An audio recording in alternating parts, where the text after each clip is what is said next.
పూర్వకి స్వాగతం.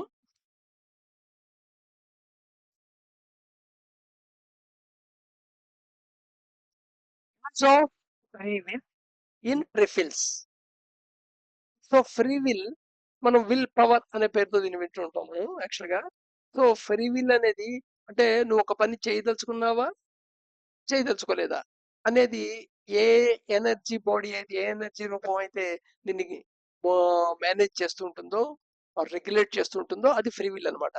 ఈ free will ఐకి ఫ్రీ విల్ ఉంటుంది, ఈకి ఫ్రీ విల్ ఉంటుంది, ఎస్ కి ఫ్రీ విల్ ఉంటుంది, ఎం కి ఫ్రీ విల్ ఉంటుంది. సో ఫ్రీ విల్ నాలుగిటికి ఉంటుంది అనమాట. సో ఒక మంచి పని చేయదలుచుకుంటే చేస్తావు లేదా లేదు, చెడ్డ పని చేయదలుచుకుంటే చేస్తావు లేదా లేదు, ఇలా ఉంటుంది ఫ్రీ విల్ అనేది అక్కడ. So use of free will in ప్రిఫిల్స్. సో ముందే మంచి చెడ్డలు కరెక్ట్ తప్పులు గురించి కాకుండా కరెక్ట్ మెథడ్స్ గురించి మాట్లాడుకుందాం ఇప్పుడు. ప్రిఫిల్ అంటే ఇంతకు ముందు ఒకసారి వచ్చింది, ఫస్ట్ 10 వీడియోస్ లో వచ్చింది అది. ప్రిఫిల్స్ అంటే ఏంటంటే ప్రతి మనిషి ఖచ్చితంగా చేయవలసిన పనులు. ప్రతి మనిషి ఖచ్చితంగా చేయవలసిన పనులు చాలా ఉన్నాయి కదా. పక్కవాడు అన్నం తింటే మనకి కడుపు నిండదు కదా. పక్కవాడు నిద్రపోతే మనకి నిద్ర సమస్య తీరిపోదు కదా. పక్కవాడు గాలి పీలిస్తే నువ్వు గాలి పీల్చినట్టు కాదు కదా. సో ఎంత డబ్బున్నవాడైనా ఎంత పేదవాడైనా ఎవడైనా సరే ఖచ్చితంగా వాడి లైఫ్ కోసం వాడు నిర్వర్తించే పనులు ఉన్నాయే అవి ట్రిఫిల్స్ అనమాట. కామన్ ఉంటాయి, ఇలా ట్రిఫిల్స్ బోల్డ్ ఉంటాయి. చిన్న చిన్న ట్రిఫిల్స్ కూడా చాలా ఉంటాయి. బట్టలు వేసుకోవటం ట్రిఫిల్, అలాగా బ్రష్ చేసుకోవటం ట్రిఫిల్, స్నానం చేయటం ఒక ట్రిఫిల్. సో చాలా ట్రిఫిల్స్ ఉంటాయి. సో ఈ ట్రిఫిల్ లో ఫ్రీ విల్ యొక్క యూజ్, దాని ఇంపార్టెన్స్ గురించి ఇప్పుడు తెలుసుకుందాం. అష్టాంగ మార్గంలో మనం యోగా ప్రాక్టీసెస్ గురించి చెప్పినప్పుడు ఎప్పుడైనా సరే అష్టాంగ మార్గం గురించి చెప్తుంటారు. పతంజలి సజెస్ట్ చేసింది అది. దాంట్లో ఏమిటంటే యమ, నియమ, ఆసన, ప్రాణాయామ, ప్రత్యాహార, ధారణ, ధ్యాన, సమాధి. దీంట్లో యమ, నియమ, ఆసన, ప్రాణాయామ ఇవన్నీ యాక్చువల్ గా పర్పస్ఫుల్ గా చేయవలసినవి, కాన్షియస్ గా పర్పస్ఫుల్ గా చేయాల్సింది. ఎప్పటిదాకా చేయాలి అవి? నువ్వు సిసిఎస్ చేరేదాకా. అంటే సిసిఎస్ చేరిపోయిన తర్వాత మానేమని కాదు, సిసిఎస్ అయినా మళ్ళీ యమ, నియమ, ఆసన, ప్రాణాయామ అనే ప్రాసెస్ మటుకు కంటిన్యూ అవుతూనే ఉంటుంది. ఎందుకంటే సిసిఎస్ రీచ్ అవటానికి, క్రిటికల్ సర్టెన్ స్టేజ్ రీచ్ అవ్వటానికి, నోమాన్ ల్యాండ్ క్రాస్ అవటానికి నీకు 2 జెన్ యూనిట్స్ చాలు. కానీ క్రాస్ అయిన తర్వాత స్టేజ్ లో ప్రత్యాహారప్పుడు 4 జెన్ యూనిట్స్ దాకా నువ్వు అక్యుములేట్ చేయాలి. చాలా ఇంపార్టెంట్ ప్రత్యాహార స్టేజ్ అనేది. ఈ ప్రత్యాహార స్టేజ్ తర్వాతే నీకు ధారణ, ధ్యాన, సమాధి అనే స్టేజెస్ గురించి.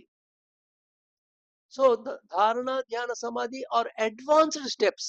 Before them other steps must be mastered. So therefore వాటి గురించి పరిగెత్తకుండా ముందే మెడిటేషన్, సమాధి స్థితి, ధారణ, వీటి గురించి పరిగెత్తడం కాకుండా ఫస్ట్ యమ, నియమ, ఆసన, ప్రాణాయామ వీటిని మాస్టరీ చేయడం అనేది essential. These are practices in corrective methods. ఇవన్నీ ఏమిటాయంటే కరెక్టివ్ మెథడ్స్ అనే practices. Between these 4 steps and the last 3 steps, last 3 steps advance steps అనుకోవచ్చు, మొదటి 4 స్టెప్స్ ప్రీమియర్ స్టెప్స్ అనుకోవచ్చు. వీటి మధ్యలో చాలా లార్జ్ ఫేజ్ ఉండే స్టెప్ ఉంది అని ప్రత్యాహార అంటారు. సో ప్రత్యాహార స్టేజ్ ఏంటంటే CCS crossing and accumulating of required 10 units. ఎన్ని 10 యూనిట్స్ అక్యుములేట్ చేయాలి? 4 10 యూనిట్స్. ఏ ప్రపోర్షన్ లో అక్యుములేట్ అవ్వాలి అక్కడ మళ్ళా? 5:2:2:1. ఈ అదర్ దాన్ రీచ్ లో అక్యుములేట్ అయింది అనుకోండి, then course there is a very very good thing. But still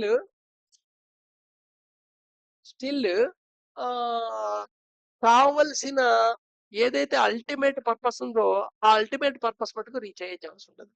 ultimate purpose is different కదా. What is the purpose of life తీసుకుంటే ఏంటి? కాన్షియస్ గా ఎవాల్యుయేషన్ అవటం.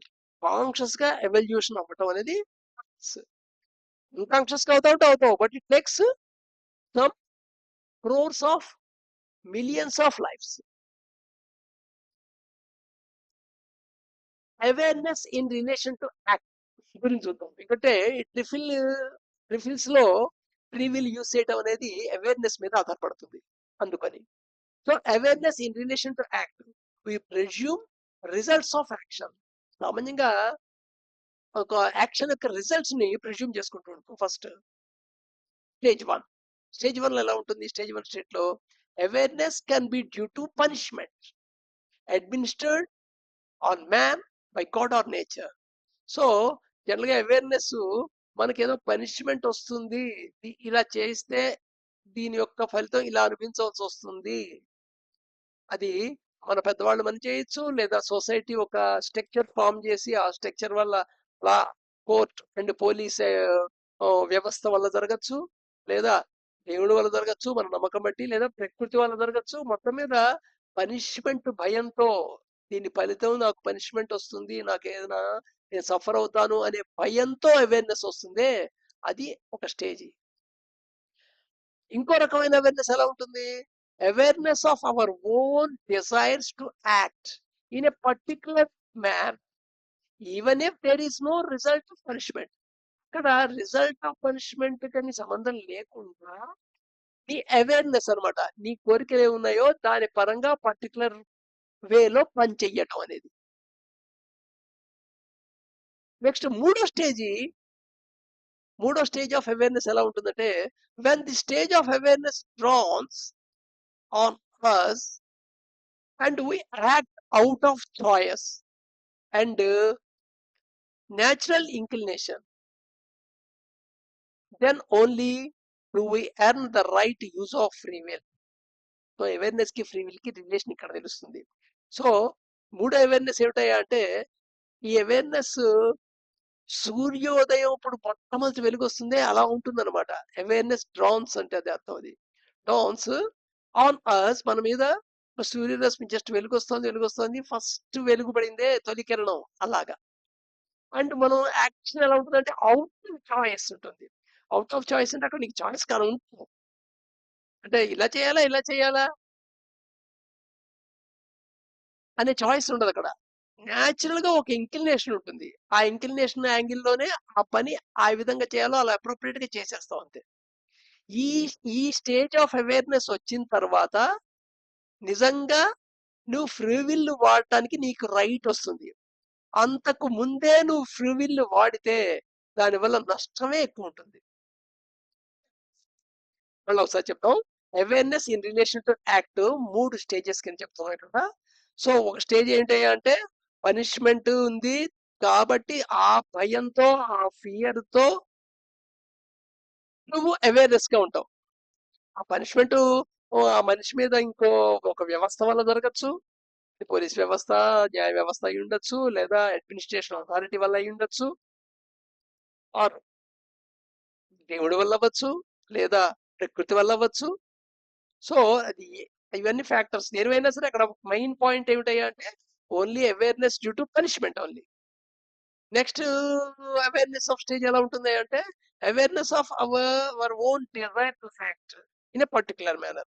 నీ యొక్క డిజైర్ బట్టి నడుస్తుంటుంది అక్కడ. రిజల్ట్ ఆఫ్ పనిష్మెంట్ కి సంబంధం లేదు. రిజల్ట్ ఆఫ్ పనిష్మెంట్ అనేది దానికి సంబంధం లేదు. అలా జరుగుతుంటుంది. డిజైర్ ఇక్కడ డ్రైవింగ్ ఫోర్స్ కింద పనిచేస్తుంటుంది అనమాట. సో ఈ ఈ ఇది అవేర్నెస్ కింద ఉంటాం. నెక్స్ట్ అవేర్నెస్ ఏమిటంటే, ఇది సూర్యోదయం లాంటిది, ఫస్ట్ తొలి వెలుగు పేద పట్టం లాంటిది అలా ఉంటుంది ఈ అవేర్నెస్. వెరీ గ్రాడ్యువల్ గా ఏదో పువ్వు వికసించినట్టుగా ఆ అవేర్నెస్ లోకి షిఫ్ట్ అవుతాం. అయితే దీన్ని ఎలా గుర్తుపడతావు అంటే, అవుట్ చాయిస్ నువ్వేమి తీసుకోవు నిర్ణయాలు. అలాగే న్యాచురల్ గా సహజ సిద్ధంగా నువ్వు యాక్షన్ లోకి ఇన్వాల్వ్ అవుతుంటావు. సో నీ అవేర్నెస్ యాక్షన్ ని రిలేషన్ ఎలా చేస్తుంటుంది, యాక్షన్ చేయటానికి, చేయకపోవటానికి, ఇన్వాల్వ్ అవడానికి, ఇన్పోవటానికి, యాక్షన్ ఎలా చేయటానికి అనే దాని మీద మాట. సో అలాంటి థర్డ్ లెవెల్ ఆఫ్ అవేర్నెస్ వచ్చినప్పుడు మాత్రమే ఫ్రీ విల్ యూజ్ చేసే రైట్ ఉంది. అంతకు ముందే తొందరపడి వాడితే ఏమవుతుంది తెలుసుకుందాం. Thank you.